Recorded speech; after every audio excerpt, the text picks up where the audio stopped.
स्वात्मस्वरूप सकल चराचर एवं समुपस्थितात्म जिज्ञासुगण उत्तिष्ठत जागृत प्राप्य वरान निबोधत।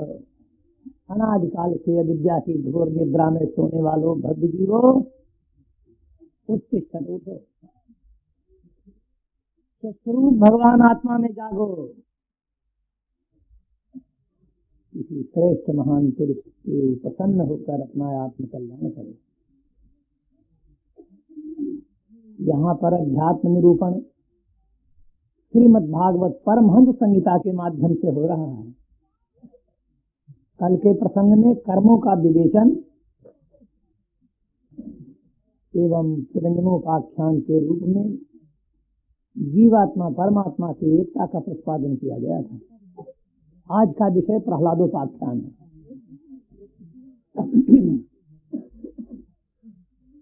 इसी समय हिरण्यकश्यप दैत्य दैत्यों की सभा बुलाकर दैत्य गणों को सावधान करते हुए कहता है, जय दैत्य गणों, भगवान विष्णु छल से वनचर रूप धारण कर यानी बाराह रूप धारण कर मेरे छोटे भाई हिरण्याक्ष दैत्य का वध कर दिया है और अभी तक हिरण्याक्ष के नाम से मैंने तर्पण श्राद्ध कुछ नहीं किया। मैं जा रहा हूँ मंदराचल पर्वत की कंदरा में परमेष्ठी भगवान ब्रह्मा जी का तप करने के लिए। तप सिद्ध हो जाने पर मैं विष्णु से युद्ध करूंगा और इसी त्रिशूल से रक्त निकालकर विष्णु के शरीर का और मैं अपने हिरण्याक्ष छोटे भाई के नाम से मैं तर्पण करूंगा। यह मेरी दृढ़ प्रतिज्ञा है। यहां से मेरे चले जाने पर संभवतः देवताओं का आक्रमण हो तो तुम लोग डट कर उनका सामना करना। आने पर मैं देख लूंगा। इस प्रकार दैत्यों को सतर्क करके हिरण्यकश्यप दैत्य मंदराचल पर्वत की कंदरा में भगवान ब्रह्मा जी का तप करने के लिए चला गया। हिरण्यकशिपु राजन्नजेय मजरामरम आत्मानं प्रतिद्वंद्व मेघराजं विधित्सत सचेते मंदरद्रोण्याम तपः परमदारुणम ऊर्ध्वाहुर्नभो दृष्टि पादांगुष्ठा प्रतापन। मंदरद्रोण्याम परम दारुणम तपः हिरण्यकशिपु स्थिते। ऊपर की ओर दोनों हाथ उठाकर आकाश मंडल की ओर नेत्र इस तरह से करके दाहिने चरण के एक अंगूठे से खड़े होकर परम दारुण तप यानी दुखदायी तप, दुख देने वाला तप और करने लगा।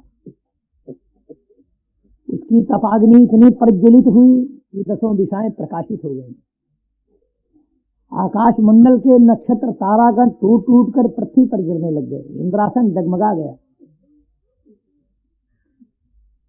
सब देवता जितने हैं दौड़ कर गए ब्रह्मलोक और भगवान ब्रह्मा जी से देवताओं ने प्रार्थना किया कि भगवान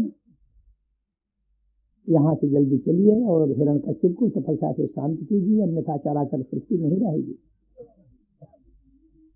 देवताओं की प्रार्थना सुनकर भगवान ब्रह्मा हंस पर आरूढ़ हो और साथ में भृगुवाद ऋषियों को लेकर पहुंचे जहां की वो तप कर रहा था। परंतु न ददर्श प्रतिच्छन्नम वाल्मीकि तृण कीचकई। वाल्मीकि वहां बांधी हो गई थी। कीचक बांस का जंगल, घास, इसके अंदर वो ढक गया था हिरण्यकश्यप। न दिखाई दिया। जब अंदर प्रवेश करते हैं तो क्या देखते हैं कि पिपीलिका धीराचीरणम मेदस त्वंगमांस सोनितम। पिपीलिका जो चींटी है उसके शरीर के रस, रक्त, मांस, मज्जा, मेदा सब खा गई है, कुछ नहीं, केवल अस्थि पंजर मात्र रह गया। विलक्ष विस्मिता प्राहा प्रहसन हंस वाहन। भगवान ब्रह्मा जी देखे और देख करके बड़े विस्मित हुए। कहते हैं अरे उत्तिष्ठ भद्रम ते तपः सिद्धोऽसि काश्यप वरदोह मनु प्राप्तो ब्रियतामीप्सितो वरः। महर्षि कश्यप के पुत्र, हे काश्यप, उत्तिष्ठ उत्तिष्ठ पुत्र, उठो उठो बेटा।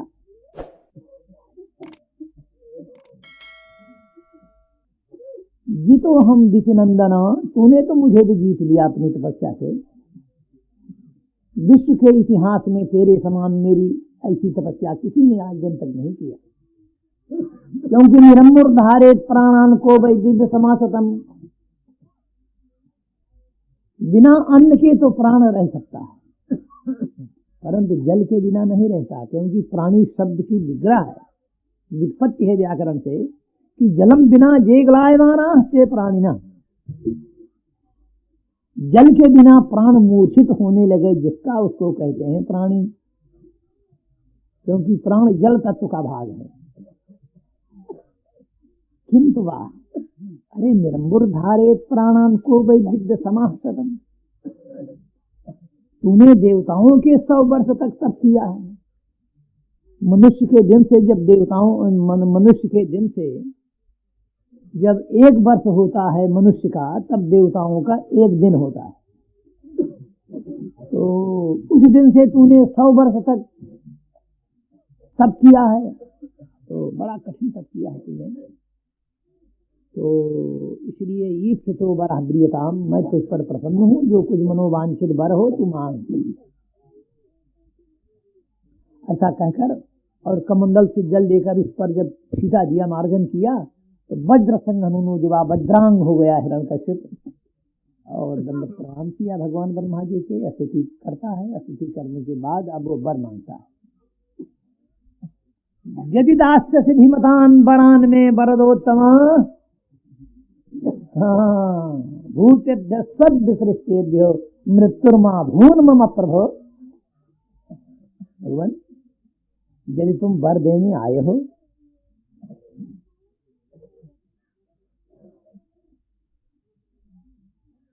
सद्विसृष्टेभ्यः भूतेभ्यः मम मृत्यु मा भूत, ये सारा चराचर सारी सृष्टि तुम्हारी बनाई हुई है।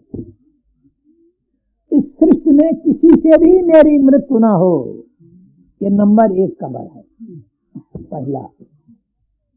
दूसरा, नांतर बहिर दिवा नक्त मन्नस्मादपि चायुधैः न भूमौ नांबरे मृत्युर न नरैर न मृगैरपि। न मैं बाहर मरूं, न भीतर मरूं, न दिन में मरूं, न रात में मरूं, न आकाश में मरूं, न पृथ्वी में मरूं, न आयुधैः, किसी शस्त्र द्वारा मेरी मृत्यु न हो, न नरैः न मृगैः, किसी मनुष्य से न मरूं, किसी सिंह से न मरूं।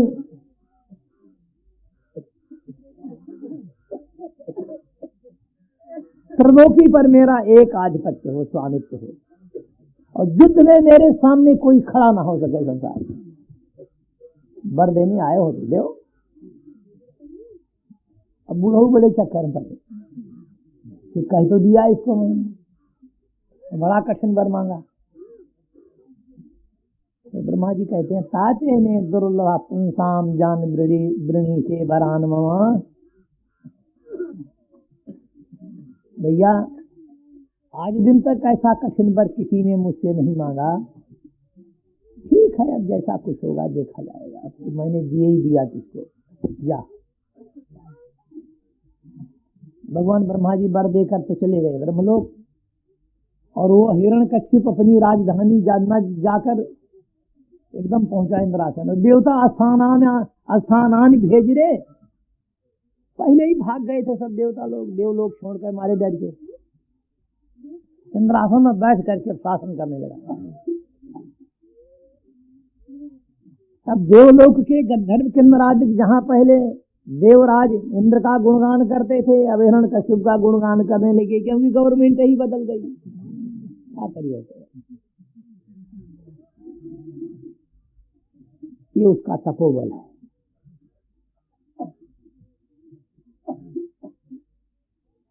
पृथ्वी बिना बोए जोते ही अन्न पैदा करने लग गई। जितने समुद्र हैं अपनी लहरों में रत्नों की ढेरियां लगा देने लगे किनारे पर, पर्वतों में कंदराएं बन गई उसकी क्रीड़ा के लिए, सब ऋतुएं सर्वदा विद्यमान रहने लग गई। ये उसकी तपश्चर्या है, तो उसके सब का प्रभाव है। परंतु ग्रंथकार कहते हैं ये सब होने के बावजूद ना तृप्ते अजितेन्द्रिय, अजितेन्द्रिय हिरण्यकश्यपु ना तृप्ते, ये सब कुछ पा भी गया। त्रिलोकी पर जिसका स्वामित्व, देवलोक के जो दिव्य वैभव, कल्पतरु, अमूल्य रत्न, चिंतामणि, कामधेनु जिसके करतलगत, परंतु तृप्ति उसकी तृप्ति न भई, यानी तृष्णा उसकी शांत नहीं। बताइए, ये संसार के भव्य जीवों यारो थोड़ा सा वैभव पाकर दुनिया अंदर जा देख के समान जो तुम करते हो, कहां तक तुम्हारी ये कर। अब विचार ये करना है कि तृष्णा क्या है और तृष्णा उसकी शांत क्यों न हुई। जिज्ञासुओ, भैया तृष्णा कहते हैं मन की भूख को, मन की जो क्षुधा है इसको कहते हैं तृष्णा।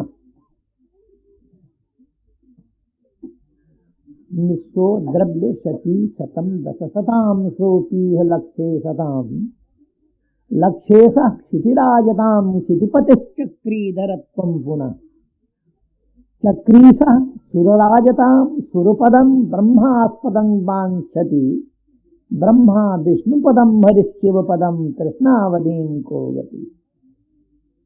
किसी के पास एक पैसा नहीं है, यदि दैववशात उसको 100 रुपया मिल जाए तो महारानी तृष्णा यही पैदा हो जाती है। फिर इच्छा होती है मैं 1000 पाऊंगा, 1000 पाने पर तृष्णा बढ़ती है मैं लखपति हो जाऊं, लखपति होने पर तृष्णा बढ़ती है कि मैं करोड़पति बनूं, इसके बाद इच्छा होती है कि मैं राजा बनूं, फिर तृष्णा होती है कि मैं चक्रवर्ती सम्राट बनूं, फिर तृष्णा होती है कि मैं देवराज इंद्र बनूं, देवताओं का राजा बन जाऊंगा। ब्रह्म पदवी, विष्णु पदवी और शंकर पद पा जाने पर भी तृष्णा शांत स्थिति नहीं होगी। देखो, अब चलो चलें थोड़ा सा विचार वाटिका में घूमें।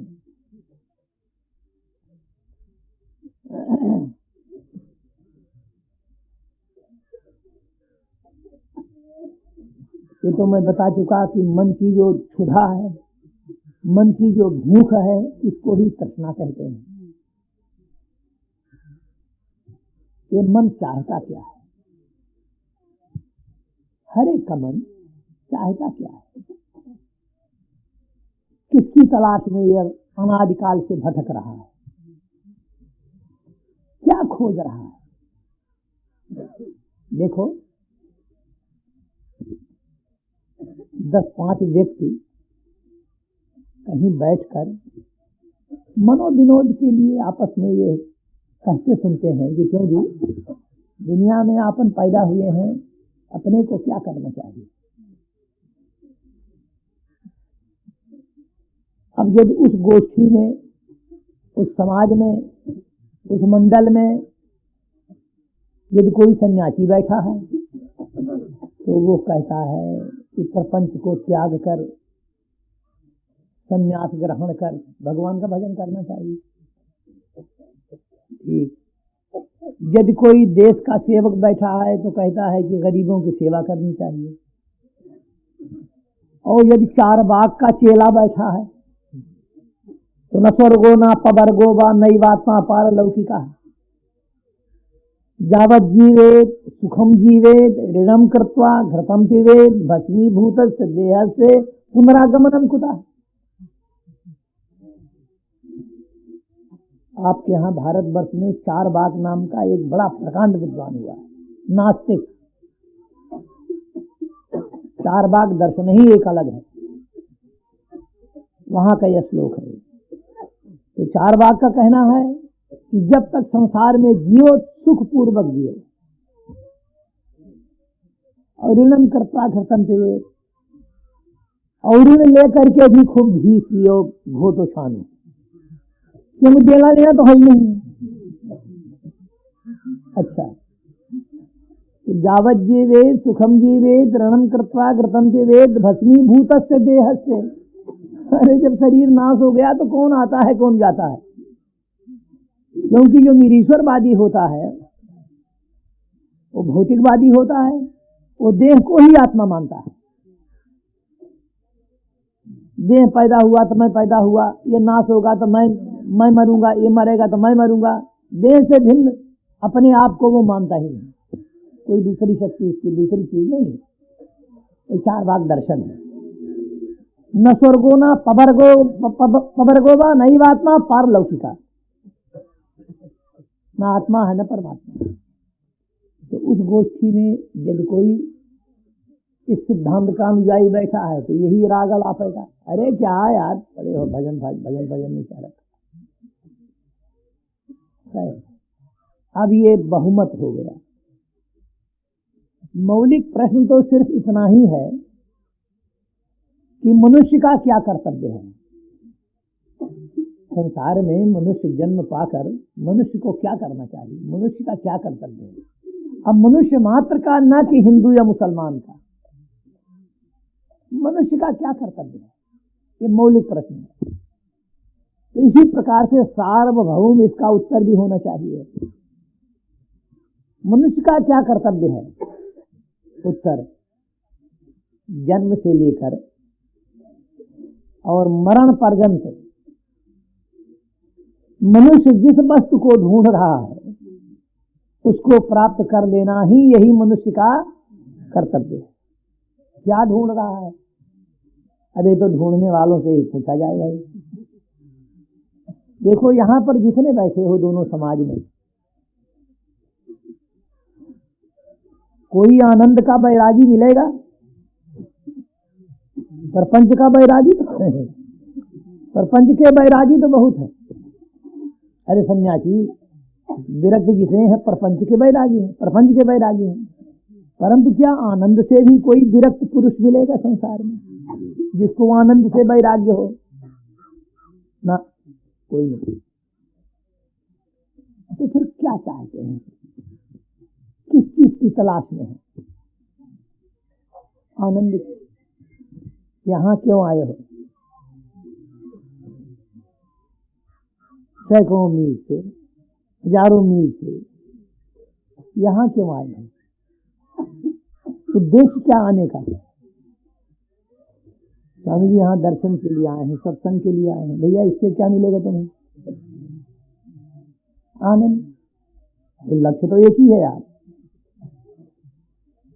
साधन में भिन्नता जरूर है, परंतु लक्ष्य जो है वो सबका एक है।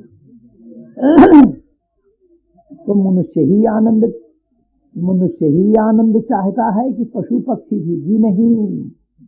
पशु पक्षी कुकर सूकर कीट पतंग सब चाहते हैं कि हमको आनंद मिले। बिल्कुल ठीक।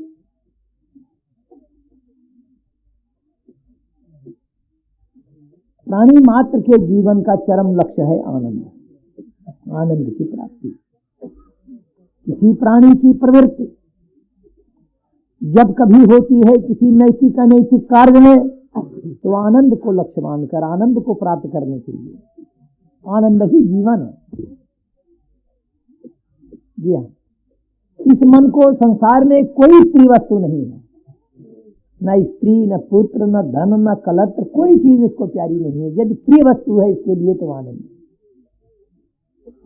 और तारीफ यह है, जिसके बिना जो ना रह सके वही उसका स्वरूप होता है। यह मन बिना आनंद के जीवित रह नहीं सकता, आनंद के बिना जिंदा रह ही नहीं सकता। ये सुसाइड कर लेता है, माने आत्मघात कर लेता है, फांसी लगा के मर जाता है, जहर खा लेता है। आनंद का वियोग क्षण भर भी नहीं सहन कर सकता है, इसलिए कि आनंद ही इसका स्वरूप है। ये बात।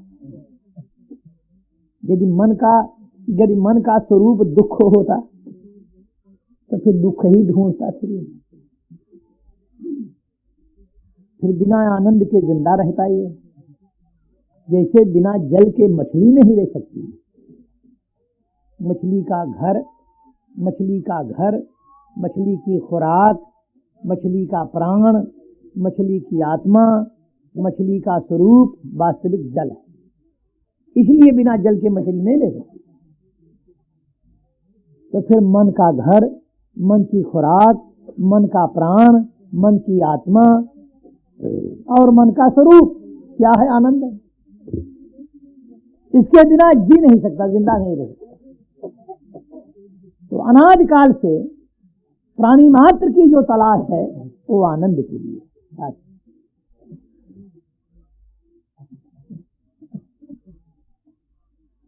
देखो, जिस आनंद को प्राप्त करने के लिए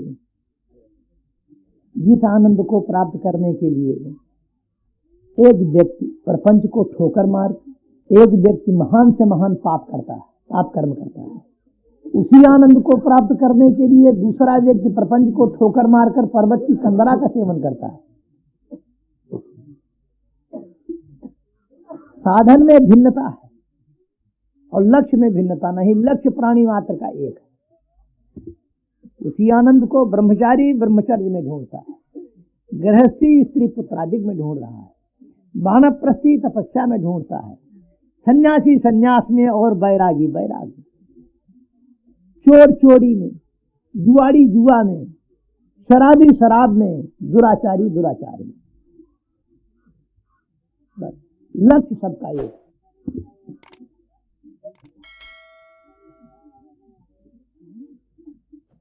पिता अपने नन्हे से बालक को लेकर जब बैठता है गोद में, तो बालक को जब देखता है तो पिता के हृदय में प्यार आता है कि इसका मैं प्यार करूं। उस बालक के कोमल कपोलों पर अपना मुंह रख करके पिता प्यार करता है। तो पिता के मूंछ और दाढ़ी के बाल जब कोमल गालों पर चुभते हैं तो बच्चे को दुख होता है तो रोता है, परंतु पिता को मजा आता है। क्या करो? तो पिता का बच्चे के प्रति पिता का प्यार पिता के आनंद के लिए है, ना कि बच्चे के आनंद के लिए। इसी तरह से पति और पत्नी, भाई और भाई, मित्र और मित्र। यदि कोई किसी की बुराई करता है, निंदा करता है, तो निंदा करने में भी उसको मजा आता है। वो भी एक साधन है आनंद की प्राप्ति का, वो भी एक साधन है। और यहां तक जब लोग रोते हैं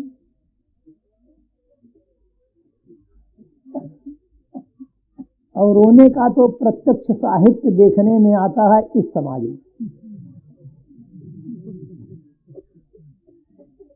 दो स्त्रियां कंधे पर कंधा धर के और तीसरी प्रेसिडेंट रहती है कंधा बदलने के लिए।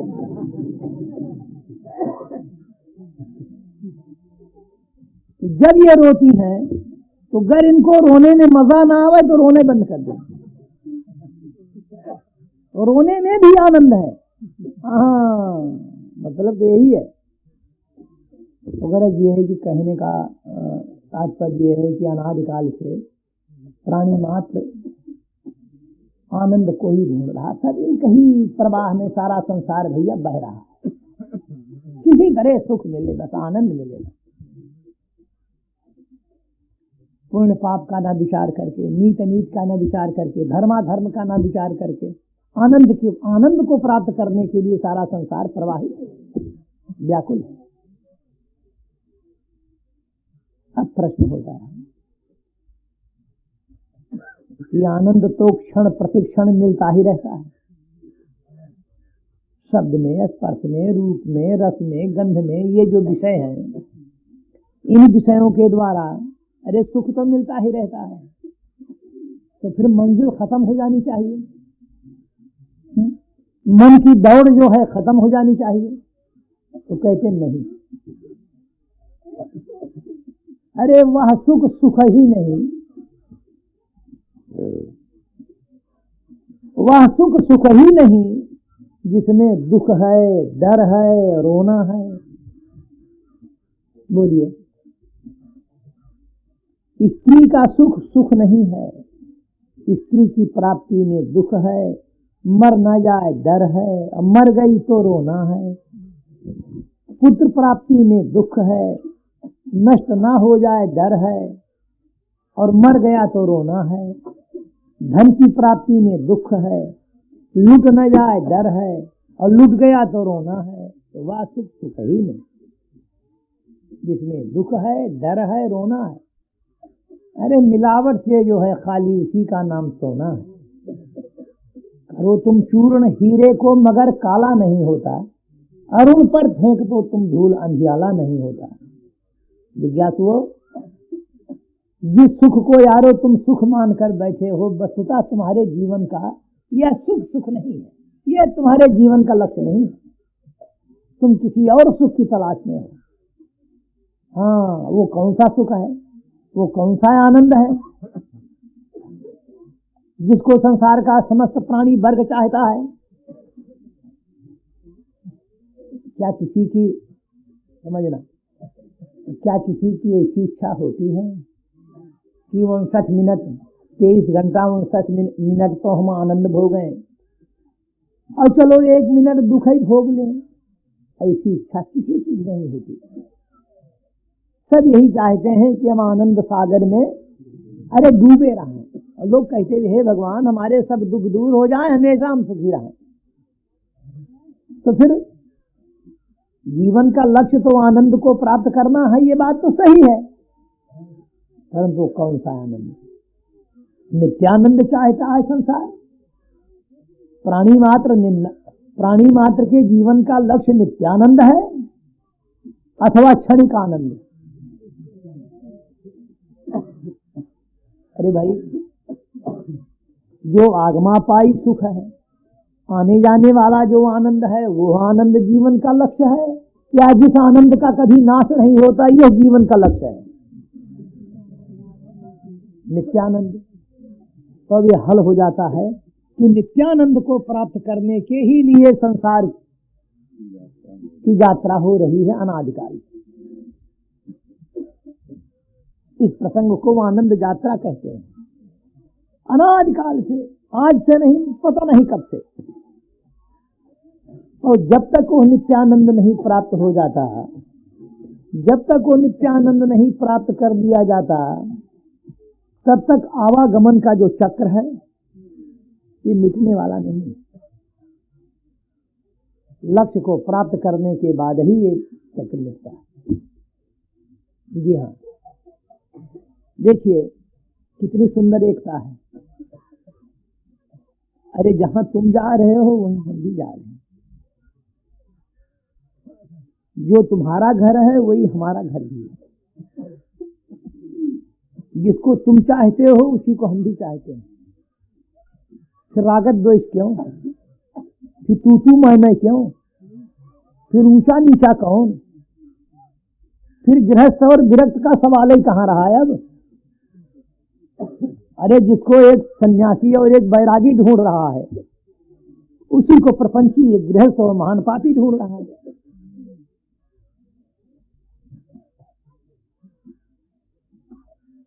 मतलब यह है कि सभी नित्यानंद चाहते हैं और सभी के जीवन का चरम लक्ष्य है आनंद सागर की प्राप्ति।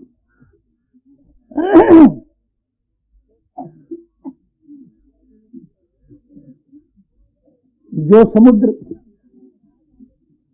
समुद्र जहां गंगा जाकर गिरती है, जिस समुद्र में गंगा जाकर गिरती है, उसी समुद्र में तुम्हारे घर की गंदी नाली भी जाती है। गंगा, संसार में गंगा से पवित्र नदी कोई नहीं। तो जहां पर गंगा जाकर के अस्त होती है, गिरती है, जो गंगा का घर है वही घर उस गंदी नाली का। जी हाँ, दोनों में भेद नहीं। इसी तरह जो लक्ष्य, जो नित्यानंद घर, जो नित्यानंद जीवन का चरम लक्ष्य एक बड़े भारी सन्यासी, महात्मा अथवा ब्राह्मण का है, वही वही नित्यानंद जीवन का लक्ष्य एक सुपच का है, एक चांडाल का है, एक बज्र मूर्ख का है, महान पापी का है।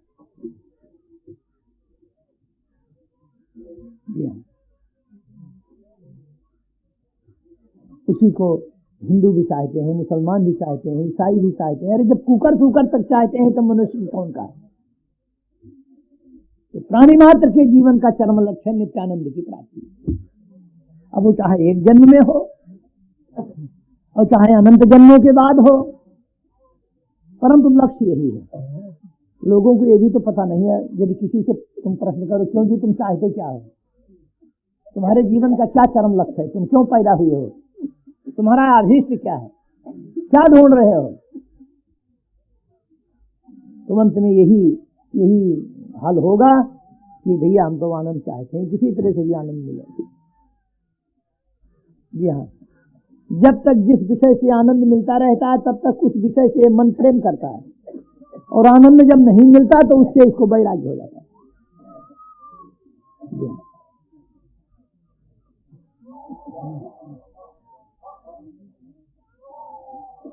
आपस में नदियां यदि लड़ाएं, आपस में नदियां लड़ाएं कि मैं बड़ी हूं तू छोटी है, मैं पवित्र हूं तू मलिन है, अपवित्र है, तो महज नासमझी है, बेवकूफी है।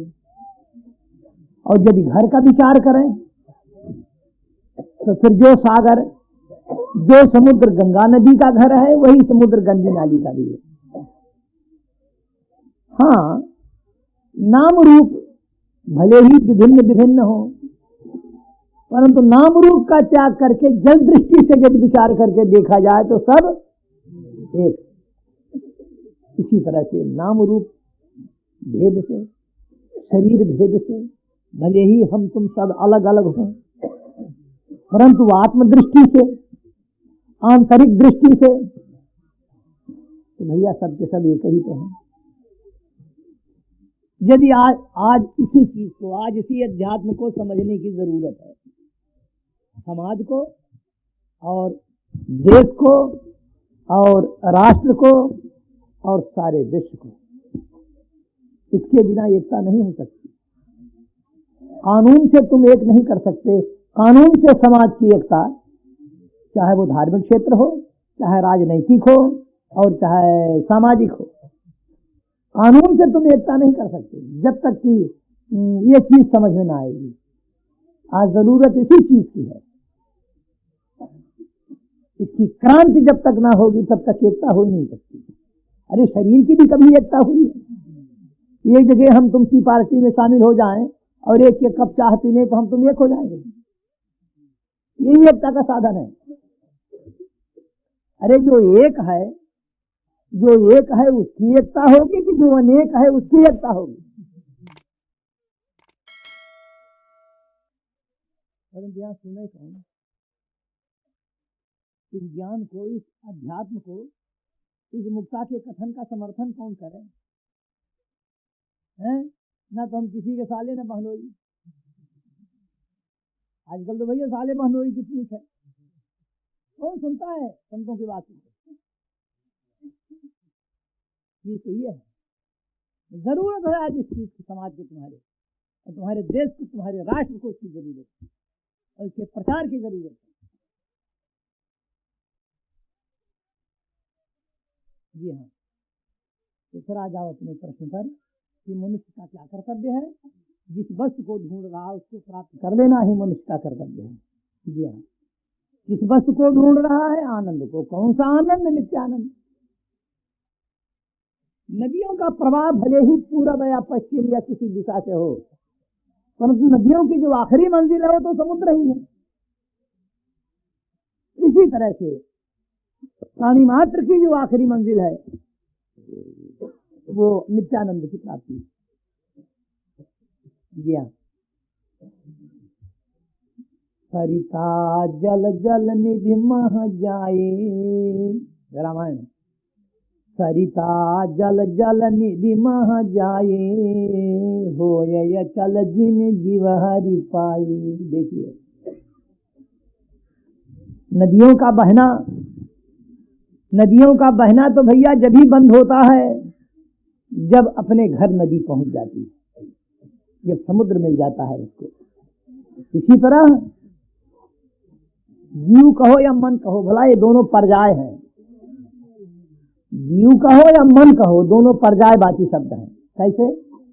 देखो, गाढ़ी नींद सुसुप्ति अवस्था में जब मन नहीं रहता है तो मैं जीव हूं यह भाव भी नहीं रहता। तो समझना, ये पकड़ने वाली चीज है। सुसुप्ति अवस्था गाढ़ी निद्रा में जब मन अपने कारण अज्ञान में जाकर लीन, देखो मन लय के 3 स्थान समझना।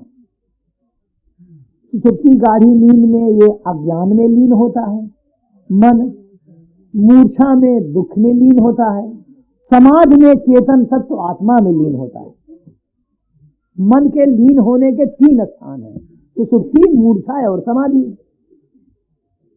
तो सुसुप्ति अवस्था गाढ़ी निद्रा के अंतर्गत अज्ञान में लीन होता है।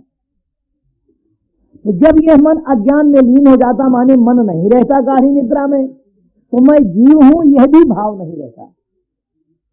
जी हाँ, तो इससे प्रत्यक्ष प्रमाण मिलता है कि मन का ही दूसरा नाम जीव है अथवा जीव का ही दूसरा नाम मन है। मन कहो या जीव कहो। जी हाँ, उसी समय यह मन या जीव अचल होता है जब नित्यानंद को प्राप्त कर देता है, अपने घर जब पहुंच जाता है, इसकी मंजिल जब खत्म हो जाती है। नहीं तो बराबर आवागमन का चक्र लगा रहता है इसका। और नित्यानंद, अब कहो, अब हल तो हो गया जीवन का चरम लक्ष्य नित्यानंद की प्राप्ति। अब फिर प्रश्न होता है कि नित्यानंद को हम दूसरे शब्दों में क्या कहा? अरे नित्यानंद को भगवान कह दो भाई। नित्यानंद कहो, परमात्मा कहो, भगवान कहो, भगवान आत्मा कहो। जी हाँ, तो जब तक भगवान का आत्मा का दर्शन, नित्यानंद भगवान आत्मा का दर्शन इस मन को नहीं हो जाता, तब तक भैया यह अचल होता नहीं। तब तक इसका दौड़ना भटकना कभी बंद होता ही नहीं, तृष्णा इसकी शांत नहीं होती। बस लोगों का कहना है कि मन जब स्थिर हो जाता है, और इस पर बड़ा सुंदर एक दृष्टांत हम सुनाएंगे लैला मजनू का। मन जब स्थिर हो जाता है, मन जब स्थिर हो जाता है तब आत्मा का अनुभव होता है। मन जब स्थिर हो जाता है तब आत्मा की अनुभूति होती है, तब आत्मा का साक्षात्कार होता है, तब सेल्फ रियलाइजेशन होता है। नहीं, ये बात नहीं। आत्मदर्शन के बाद मन स्थिर होता है। अर्थात से सुनो, आत्मदर्शन के बाद मन स्थिर होता है। क्या प्रमाण? सुनो, ये तो दुनिया को पता है लैला मजनू का इतिहास था। जब हालांकि इश्क मजाजी था इनका दोनों का, हकीकी इश्क नहीं था। दो किस्म का इश्क होता है, एक इश्क मजाजी और एक इश्क हकीकी। और नाम था उसका दरअसल कैस, लेकिन इश्क मजाजी में पागल होने से उसका नाम हो गया मजनू। जो दुनियावी इश्क में पागल होता है उसको मजनू कहते हैं, और जो हकीकी इश्क में परमात्मा के प्रेम में पागल होता है उसका नाम मफ्तू, उसको फारसी में पर्शियन में मफ्तू कहते हैं। तो इसका नाम हो गया मजनू। और लैला थी बादशाह की लड़की, बिल्कुल चाहे शाम। लैला जितनी बदसूरत थी उतने ही वो खूबसूरत था मजनू। लेकिन दुनिया की निगाह में लैला बदसूरत थी, मजनू की निगाह में तो थी नहीं। अच्छा है, अब मजनू को शहर से निकाल करके जापनाह ने कर दिया जंगल में। अब मजनू के वियोग में लैला की हालत बिगड़ने लगी।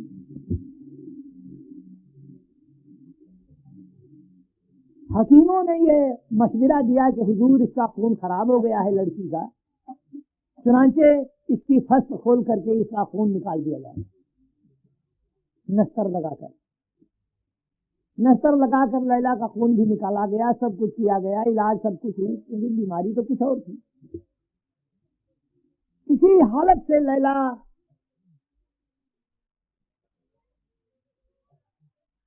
जब अच्छी न भई, लैला के माता पिता बादशाह और बेगम रात को दोनों ने सलाह किया, आपस में मशवरा किया कि अच्छा तो ये है कि इस लड़की की शादी मजनू के साथ में अब कर देनी चाहिए, बशर्ते कि मजनू का पागलपन दूर हो जाए तब।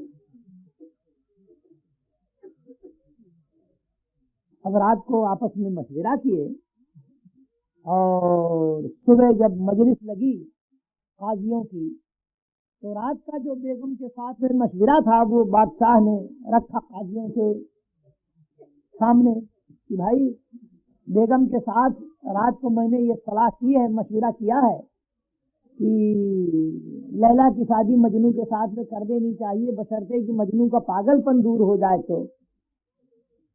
तो जितने काजी बैठे थे जी हुजूर सबने समर्थन किया, तायद किया बादशाह के शब्दों को, लफ्जों को। मगर एक बुढ़ा काजी बैठा था, सफेद दाढ़ी वाला, वो उठकर खड़ा हो जाता है, हुजूर गुस्ताखी माफ हो, हुजूर ने फैसला दिया कि लैला की शादी मजनू के साथ में कर देनी चाहिए, बशर्ते कि मजनू का पागलपन दूर हो जाए तब। लेकिन हुजूर ने कभी सोचा कि मजनू पागल क्यों हुआ? देखिए बुड्ढे की पकड़, मजनू पागल क्यों हुआ है? अरे बिना लैला के, लैला जब तक नहीं मिलेगी तब तक मजनू का पागलपन दूर हो ही नहीं सकता। हुजूर फैसला देते हैं कि मजनू का पागलपन दूर हो जाए तब लैला की शादी की जाए। तो भैया यही हालत मन की है। सोचो, लैला है भगवान आत्मा,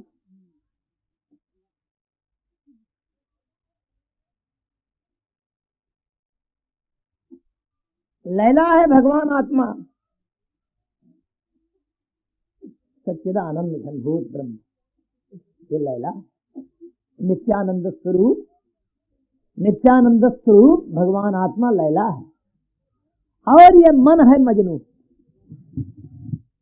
जिसकी तलाश में अनाज काल से पागल बना घूम रहा, फिर रहा है। कभी चोर बनता है, तो कभी जुआरी बनता है, तो कभी शराबी बनता है, तो कभी दुराचारी बनता है, तो कभी बैरागी बनता है, तो कभी सन्यासी बनता है, तो कभी ब्रह्मचारी, तो कभी गृहस्थी, तो कभी वानप्रस्थी। ये मुनि राम जो है इसको पागलपन सवार है, इसका दोष नहीं है। तुम लोग व्यर्थ के का आरोप लगाते हो मन के ऊपर, इसका दोष नहीं है। क्या करें, ये पागल है, इसको पागलपन क्यों सवार हुआ है मन को? रात दिन भटक रहा है आनंद के लिए, भटक रहा है आनंद के लिए। एक स्त्री से आनंद नहीं मिलता, वो मर जाती है, दूसरी शादी करता है, तीसरी शादी करता है। घर में इसको आनंद नहीं मिलता, बाहर जाता है, ये दुराचारी हो जाता है। अनाद काल से मनरूपी मजनू नित्यानंद की तलाश में पागलपना घूम रहा, पागल बनकर घूम रहा।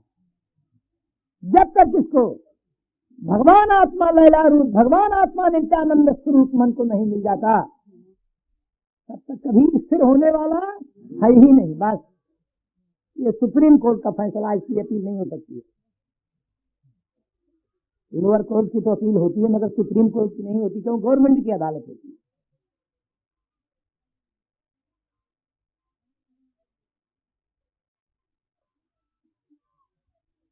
संतों का जो कोर्ट होता है, संतों का जो कहना होता है, सुप्रीम कोर्ट माना जाता है। और सुप्रीम कोर्ट का जो फैसला होता है, गवर्नमेंट को भी मान्य होता है, गवर्नमेंट भी मानती है उसको फैसले को। ना सतो विद्यते भावो, ना भावो विद्यते सता, उभय दृष्टों तस्ोने सत्वदर्शी भी। देख लीजिए, सत्वदर्शी महात्माओं ने ऐसा कहा है। इत सुखम धीराणां जेन सद व्यचक्षिरे, श्रुति भी कहती है कि धीर पुरुषों से ऐसा हमने सुना। तो संत महात्मा जो होते हैं सुप्रीम कोर्ट होते हैं, भगवान गवर्नमेंट जो है उसको भी मानना पड़ता है। तो जब तक भगवान आत्मा नित्यानंद स्वरूप भगवान आत्मा लैला है, इसका दर्शन जब तक नहीं हो जाता, इसका प्रत्यक्ष अनुभव जब तक नहीं हो जाता, तब तक मनी राम मजनू बना अनादिकाल से भटक रहा है, इधर उधर घूम रहा है और घूमता रहेगा। जबरदस्ती पकड़ के तुम इसको हठ योग में लगाते हो, ध्यान में लगाते हो कि ले मन ध्यान कर, मन कहता है तू ही कर ध्यान, मैं तो चलाया, ये ध्यान तेरे लिए मुबारक रहा है। ले समाधि लगा, मन कहता तू ही लगा समाधि। यही कारण है कि तुम लोग जप करते हो, ध्यान करते हो, धारणा करते हो, मन नहीं रुकता, क्योंकि उसको तो आग लगी हो तो लैला चाहता है, तुम जबरदस्ती ठूसते हो, कहते ध्यान करो, मन कहता तू ही आत्मूद, मैं नहीं होता। व्याकुल है बेचारा, लैला के लिए व्याकुल है। तो लैला चाहता है नित्यानंद मिले हमको किसी तरह से, और जप में, ध्यान में, धारणा में, समाधि में नित्यानंद की प्राप्ति होगी कि क्षणिक आनंद की।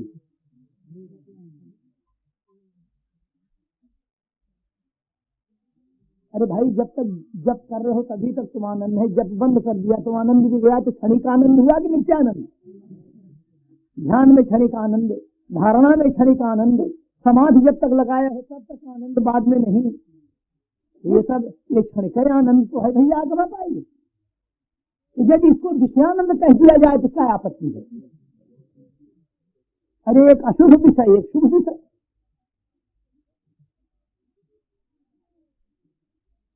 वस्तुतः है आनंद तो वही है जिस आनंद का कभी नाश न हो। तो मन का जो आभीष्ट है, मनीराम मजनू की जो लैला है, वो नित्यानंद है, आत्मानंद है, तो स्वरूप है। तो इसको जब तक ये प्राप्ति जब तक इसकी नहीं हो जाती, हाँ हठ योग में लगा दो इसको। जो भी लोग प्राण ऊपर चढ़ाते हैं, प्राण और मन से संबंध है, जब तक प्राण ब्रह्मरंध्र में रहता है तब तक मन रुका रहता है। प्राण नीचे आया फिर मन संसार की तरफ दौड़। अरे यार, नदी में जो डैम बनवाते हो, बांध जगह जगह गवर्नमेंट बनवा रही है बांध, तो बांध डालने से नदी स्थिर होती है कि रुकती है?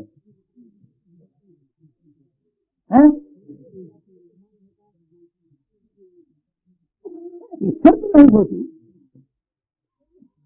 स्थिर कहाँ होती है? समुद्र में। फिर क्या समुद्र में जब पहुंच जाती है नदी तो वहां भी बांध डाला जाता है? स्थिर समुद्र में होती है और रुकती है बांध से। तब भी डर बना रहता है कि ऐसा ना हो कि क्रैक हो जाए बांध तो सैकड़ों गांव डूब जाए। जी हाँ, तो गरज यह है कि नदी समुद्र में स्थिर होती है और बांध से रुकती है। इसी तरह से मन एक नदी है, मन एक नदी है, कल्पना धार है, संकल्प विकल्प दो किनारे हैं, अनादिकाल से प्रवाहित। साधन जो है ये बांध है। साधन रूपी बांध डाल दो तो मन रूपी नदी चंद मिनट के लिए, चंद घंटे के लिए, चंद वर्ष के लिए, चंद दिन के लिए, चंद कल्प के लिए रुक जाती है, परंतु भैया स्थिर नहीं होती। स्थिर तो जब लैला इसको मिलेगी, नित्यानंद भगवान आत्मा जब इसको लैला का जो दृष्टांत दिया गया, बिना उसके ये मन रूपी नदी स्थिर नहीं होती। ये समझ लो अच्छी तरह से। हाँ, रोक दो। देखो, महर्षि पतंजल ने योग दर्शन में सूत्र लिखा है, योगश्चित्त वृत्ति निरोध।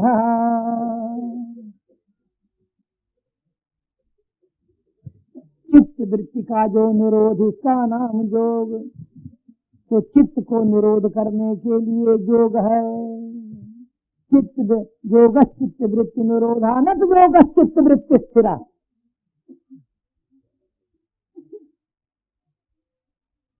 महर्षि पतंजलि ने जो योग साधन बताया, यम नियम आसन प्राणायाम प्रत्याहार धारणा ध्यान समाधि, तो निरोध के लिए बताया है, न कि स्थिर के लिए। ये बात तो साधन से निरोध होता है और लैला मिल जाने पर ये बात स्थिर होता है। भगवान आत्मा सच्चिदानंद घनभूत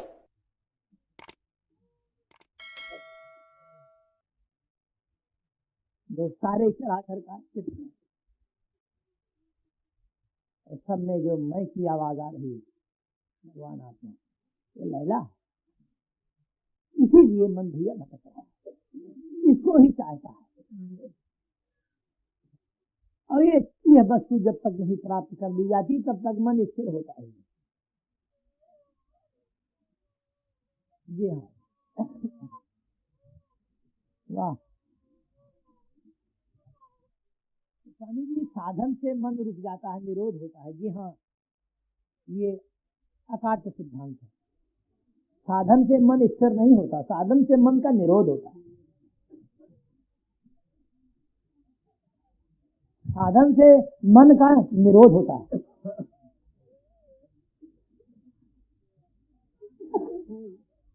देखो,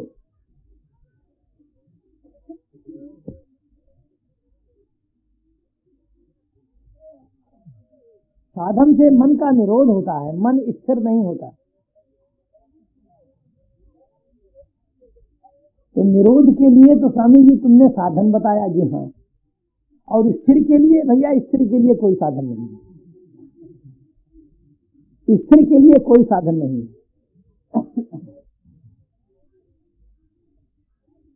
अरे नदी को रोको तब समुद्र में जाएगी, और ना रोको तो जाएगी कहाँ? आसमान में।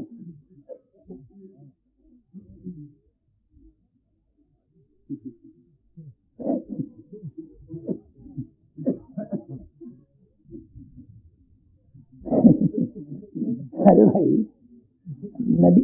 नदी का जो प्रवाह है तो स्वभावतः समुद्र ही की तरफ है।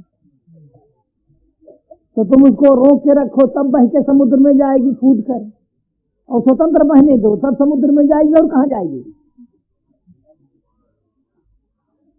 तो जैसे नदी को स्थिर करने का साधन नहीं है, रोकने का साधन है बांध है, इसी तरह से मन रूपी नदी को रोकने का साधन तो है निरोध करने का, लेकिन उसको स्थिर करने का साधन नहीं है।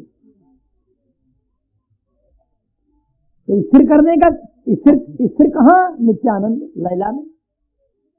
तो फिर नित्यानंद की प्राप्ति के लिए कोई साधन नहीं जी, नहीं कोई साधन नहीं है। नित्यानंद कृपा साध्य है। यदि मन के लिए लैला रूप नित्यानंद जो भगवान आत्मा है उसका कोई दर्शन करना चाहो तो संत कृपा का भिखारी बनो। संत की शरण जाओ।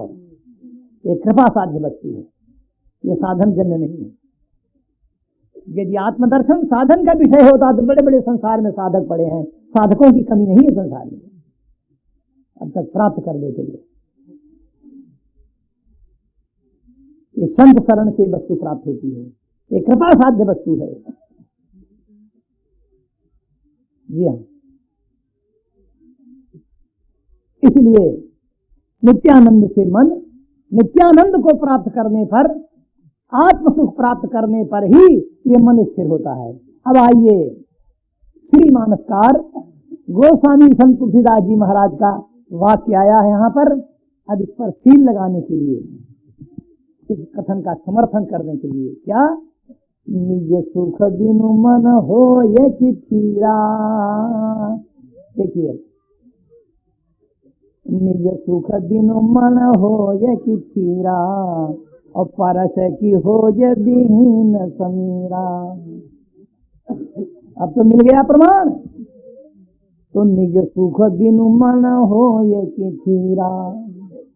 निज सुख, आत्म सुख, ब्रह्म सुख,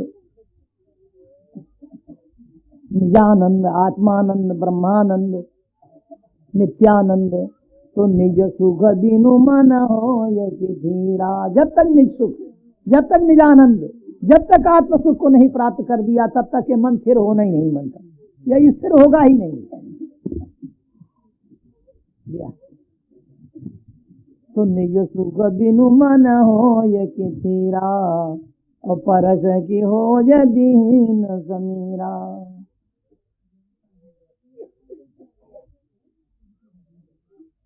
शिव लाख साधन करो, कुछ भी करो, हाँ जी। और जब तक मन, अब देखो ना मजनू का पागलपन तो देखो मनीराम का।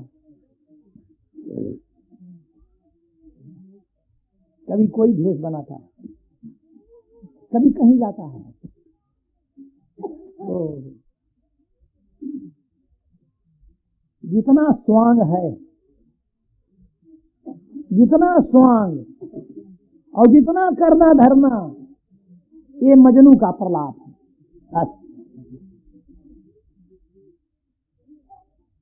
और जिस दिन इसको लैला मिल जाती है, माने आत्म दर्शन कर लेता है, आत्मानुभूति हो जाती है, बस हो गया। अरे जब मंजिल खत्म हो गई तो चलना कहाँ? चलना तो तभी तक है ना जब तक कि मंजिल नहीं खत्म हुई। जब ये अपने क़याम पर पहुंच गया, अपने मुकाम पर पहुंच गया, अपने घर पहुंच गया, इसकी मंजिल जब खत्म हो गई। और एक बात और भैया, अपना घर चाहे टूटी झोपड़ी क्यों न हो, लेकिन यार सुख की नींद तो नहीं आती है।